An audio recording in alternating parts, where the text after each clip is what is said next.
میں press club بند بوسن کے عہدیداران کو، ذمہ داران کو، ایک ایک میرے عزیز ہیں، بچے ہیں، آصف اسلم چاون صاحب، بپی صاحب، مرکہ صاحب اور مارس غرسائی صاحب کے ساتھ تو ایک دیرینہ تعلق ہے۔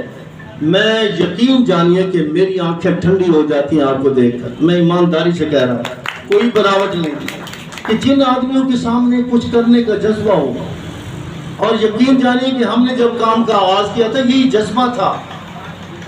ہم نے اندھیروں میں چراغ جلانے کا عزم کیا تھا، اندھیروں کے ساتھ لڑنے کا عزم کیا تھا، اور مخالفتیں، رکاوٹیں کچھ نہیں بگاڑ سکتی۔